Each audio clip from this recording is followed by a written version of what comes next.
تو جو آیت میں نے پڑھی ہے اس کا بھی خاص پس منظر ہے، اور بڑا مشہور واقعہ ہے کہ یہودی اور منافق کے درمیان کسی کیس میں اختلاف ہو گیا، بات میں، مسئلے میں۔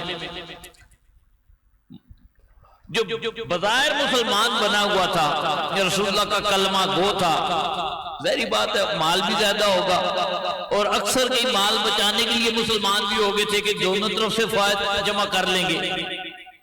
جب اختلاف ہونے کا کعب بن اشرف کے پاس جاتے ہیں، اس سے فیصلہ کرواتے ہیں، تمہاری قوم کا بندہ ہے۔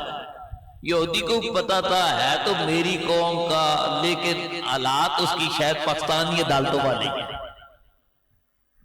انہوں نے کہا نہیں، ادھر نہیں چلتے، تمہارے نبی محمد کے پاس چلتے ہیں۔ یعنی ابھی مسلمان نہیں ہونے، لیکن یہ پتا تھا یہ وہ بارگاہ ہے جو مال دے کر فیصلہ نہیں کرتے، رب تعالیٰ کا دین دے کر فیصلہ کرتے ہیں۔ یہاں سے حق ہی ملے گا، حق کے سوا فیصلہ نہیں ہوگا، چاہیے ان کے نام لیوا بظاہر بنا ہوا ہے، مالدار ہے، کچھ بھی ہے، وہاں میں ان کا دشمن بھی ہوں، لیکن جب بات حق کی بیان کرنی ہوگی تو کسی کی ذات نہیں دیکھتے، رب کا انصاف دیکھتے۔ آ کر فیصلہ کروایا، رسول اللہ صلی اللہ علیہ وسلم نے اس کے حق میں فیصلہ کر دیا۔ اب یہ یہودی تو خوش ہو گیا، لیکن منافق کو بڑی پریشانی ہوگی۔ اس نے کہا چلو ادھر سے تو نہیں چلا کام، حضرت سیدنا صدیق اکبر کے پاس لے چلتا ہوں، وہاں کچھ اپنی بات بنوا لوں گا، کچھ ایسا کروں گا، شاید وہ یہ کہیں کہ یہ یہودی ہے، یہودی کے بجائے مسلمان کا بھلا ہو جائے۔ حالانکہ یہ نہیں پتا تھا وہ بھی تربیت یافتہ مصطفیٰ ہی ہے، لیکن امید تو لگائی نہیں تھی۔ ان کو میں اپنی باتوں سے، اپنے کردار سے یا دھوکہ دے دوں۔ وہاں گئے، اپنا کیس سنایا، پوچھا جی کیا ساری کہانی سنائی؟ یہودی پوچھا ایسے ہی ہے، کہا جی بات تو یہی ہے، لیکن یہ بتا دوں یہ فیصلہ آپ کے نبی محمد کر چکے ہیں۔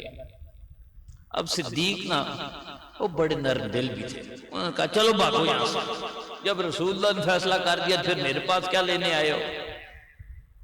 اب اس نے کہا یہاں بھی کام نہیں بنا، عمر بڑے جلال والے ہیں، تو اس کی بھی آئی ہوئی تھی۔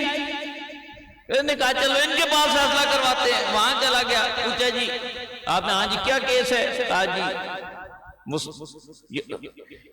پہلے نام لیوا، نام نہاد مسلمان نے بیان کیا۔ انہوں نے کہا اچھا تم بتاؤ کیا کیس ہے؟ انہوں نے کہا جی کیس تو بعد میں سننے، پہلے میری یہ بات سن لے، پہلے آپ کے نبی کے پاس گئے، پھر ابو بکر کے پاس گئے، یہ کہتا ہے میں ان کے فیصلوں پر راضی نہیں ہوں، پھر اب آپ کے پاس آئے، اب آپ فیصلہ کر دیں۔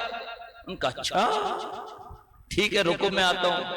واپس آئے، تلوار چلائی، سر اور آ کر پھینک دیا۔ اب اس کے قوم قبیلے والوں نے شور مچا دیا، او ہو یہ دیکھو مومن کو قتل کر دیا، یہ تو مسلمان کے خون سے ہاتھ رنگ لیے انہوں نے، خوب پروپیگنڈا کیا ہوگا، اور اس کا نفاق بھی ابھی چھپا ہوا تھا، وہ بھی ظاہر نہیں تھا۔ رسول اللہ صلی اللہ علیہ وسلم کی بارگاہ میں پہنچے، عرض کی یا رسول اللہ آپ فیصلہ کریں، عمر نے تو ہمارا عزیز مار دیا ہے، ہمارا رشتہ دار مار دیا ہے، یہ تو پکا نمازی تھا، پکا مومن تھا، مسجد نبی کی پہلی صفوں میں کھڑا ہوتا تھا، ساری کہانیاں سنائی ہوں گی، اور ایسے مومن کو عمر نے قتل کر دیا، لہذا قصاص دیا جائے۔ ادھر سے رب تعالیٰ کا قرآن نازل ہوگا،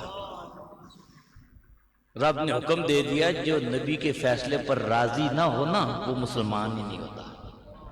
فلا وربک لا یؤمنون حتی یحکموک فیما شجر بینہم، اے محبوب جو آپ کے فیصلے پر راضی نہیں ہوتا، اسے تسلیم نہیں کرتا، رب کی قسم وہ مومن نہیں ہوتا۔ تو جو رسول اللہ صلی اللہ علیہ وسلم کے فیصلوں کے سامنے سرنگو ہوتا ہے وہی مومن ہوتا ہے۔